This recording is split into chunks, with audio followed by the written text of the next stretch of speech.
అదే లేడీస్ ఇంతసేపు అంటే మేడం చాలా చక్కగా చెప్పారు శక్తి గురించి, మహిళా శక్తి గురించి.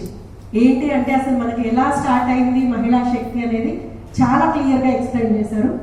మరి అలాగే మనకి మహిళ అనేది ఎంత ఓర్పు ఉంటుందంటే అంత ఓర్పు ఉంటుంది, ఎక్కడ తగ్గమండి. ఎందుకంటే మహాశివరాత్రి అనగానే ఈరోజు ఉదయాన్నే అన్ని చక్కగా పూజలన్నీ నిర్వహించుకొని ఈరోజు ఈవినింగ్ ఇక్కడికి వచ్చాం. ఎక్కడ ఈరోజు సెలబ్రేషన్స్ జరగవేమో ఏంటో అన్న సందర్భంలో లేదు లేదు జరగాల్సిందే అన్నట్టుగా అప్పటికప్పుడు హడావిడిగా అయినా కూడా చాలా చక్కగా మనం నిర్వర్తించుకుంటున్నాం. నేను అంటే ఇందాక అంతా చాలా చక్కగా అంటే ఒక శక్తి నిజంగా మనము మేడం చెప్పినట్టు ఒక రకంగా పురుషుడి కంటే మహిళ అన్నిట్లో కొంచెం ఎక్కువ అండి ప్రతి దాంట్లో. యాజ్ పర్ నేనేం చెప్తున్నానంటే ఒక సైకాలజిస్ట్గా చాలా మందిని చూస్తున్నప్పుడు ప్రతి దాంట్లో ఎవ్రీ ఇంటెన్సిటీ ఏది తీసుకున్నా కూడా కొంచెం ఎక్కువ, చాలా ఎక్కువ నేను చెప్పను, కొంచెం ఎక్కువ ఏ దాంట్లో అయినా. ఇప్పుడున్న పరిస్థితుల్లో సొసైటీలో మనం చాలా చరిత్ర కలిగిన మనము భారతదేశంలో మనకు ఒక సంస్కృతి సాంప్రదాయాలు అనేవి చాలా చక్కగా ఉన్నాయి. నేను ప్రాక్టికల్గా మాత్రమే డిస్కస్ చేస్తాను, హిస్టరీ అంతా మేడం మాట్లాడేశారు కాబట్టి కదా మేడం, చాలా చక్కగా చెప్పారు. మనం వాసవి మాత బిడ్డలుగా జన్మించామండి. నిజంగా వాసవి మాత బిడ్డలుగా జన్మించడం, దట్టు మనం ఇండియాలో జన్మించడం చాలా అద్భుతమైన అదృష్టం అండి. నిజంగా ఎక్కడో అంటే ఎన్నో జన్మల పుణ్యం చేసుకుంటేనే కోమటి జన్మ అనేది మనకి ఇక్కడ వచ్చింది. కోమటి జన్మ పలాని వాళ్ళు మనము ఒక డయాస్ మీద డిఫరెంట్ పీపుల్తో చాలాసార్లు షేర్ చేసుకుని ఉంటాం. షేర్ చేసుకున్నప్పుడు ఒక నడవడిక, ఒక పద్ధతిని బట్టి చాలా చోట్ల నన్ను మీరు వైష్ణవ అండి అని అడుగుతారు. ఎలా కనుక్కున్నారు మీరు వైష్ణవి ఎలా కనుక్కున్నారు?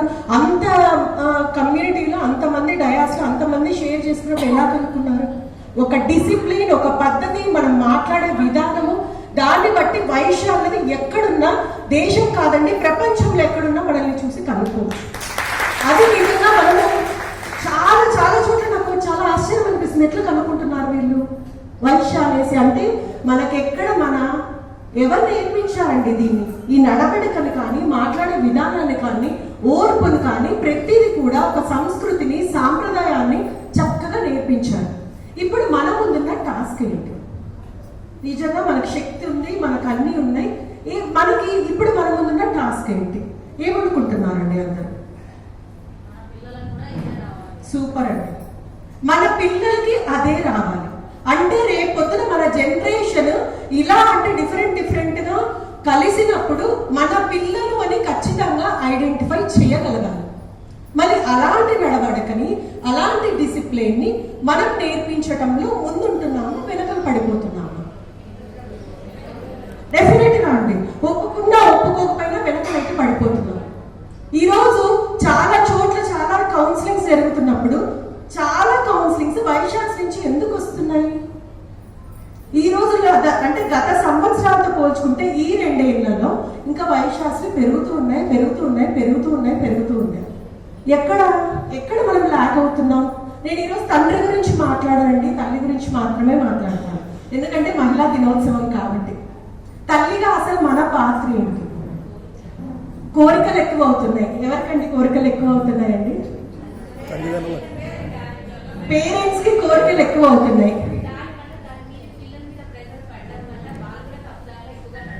ఎస్, వాళ్ళు కూడా తప్పుదారిలో పడుతున్నారు. ఒక చిన్న స్టోరీ అండి. ఒక ఆవిడికి 4 హస్బెండ్స్ ఉంటారండి.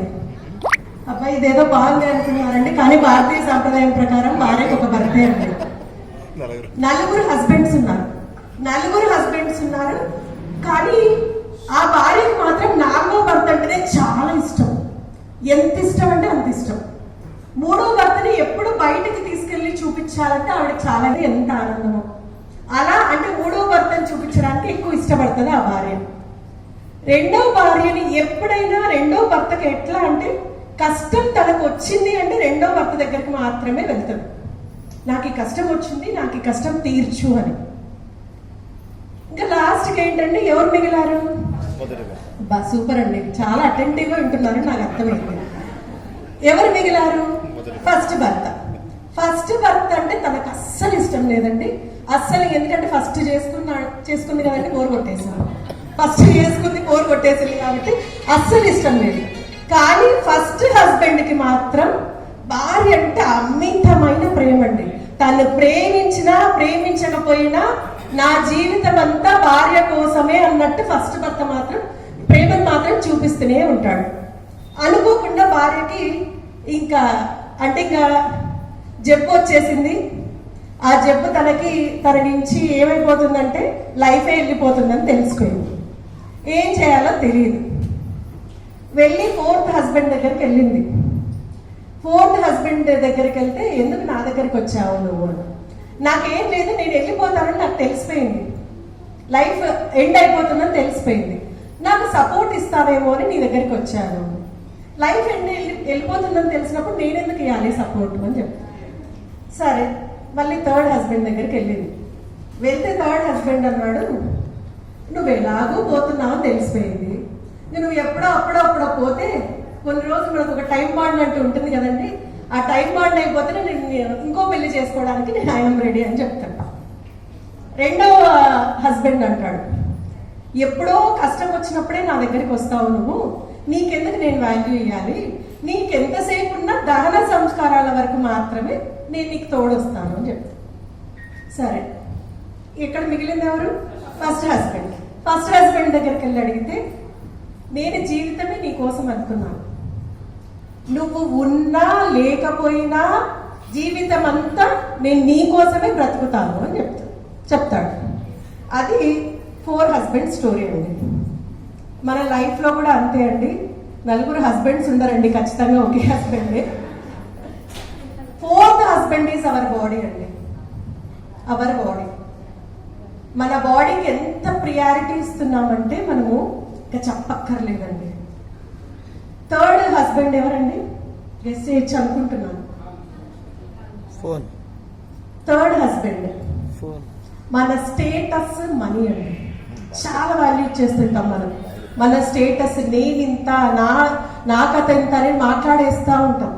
అది థర్డ్ హస్బెండ్ అండి. సెకండ్ హస్బెండ్ మన ఫ్యామిలీ, మన ఫ్రెండ్స్ అండి. మన ఫ్యామిలీ, మన ఫ్రెండ్స్.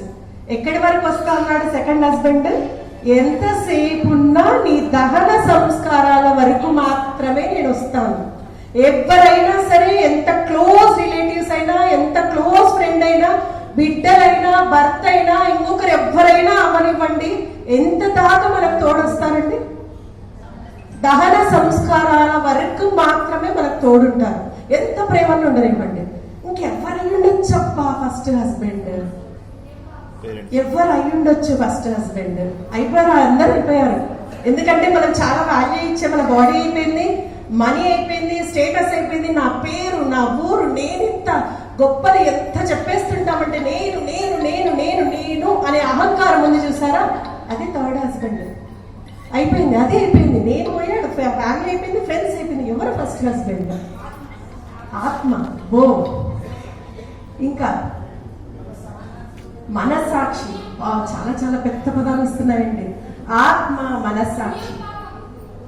పుణ్యం పాపం. సూపర్ నాన్న. పుణ్యం పాపం. నువ్వేదైతే చేస్తున్నావో, నువ్వు బ్రతికున్నప్పుడు నీ గురించి కాకుండా ఏమైతే ఆలోచిస్తున్నావో, ఏ పనులైతే చేస్తున్నావో, నువ్వు ఉన్నా లేకపోయినా అవి నిలబడే ఉంటాయి. అది మనకి, మన లైఫ్ స్టైల్ ఒక మహిళగా దట్ ఈస్ వెరీ ఇంపార్టెంట్. ఒక మహిళగా మనం వాల్యూ ఇవ్వాల్సింది ఎటువంటి నడవడిక, ఎటువంటి ప్రవర్తన, ఎటువంటి కుటుంబాన్ని ఎలా చక్కబెట్టుకుంటున్నాము. నిజంగా అండి, కుటుంబంలో వెరీ వెరీ బిగ్ ఫ్యామిలీస్ అంటే మన అమ్మ వాళ్ళ కంటే ముందు జనరేషన్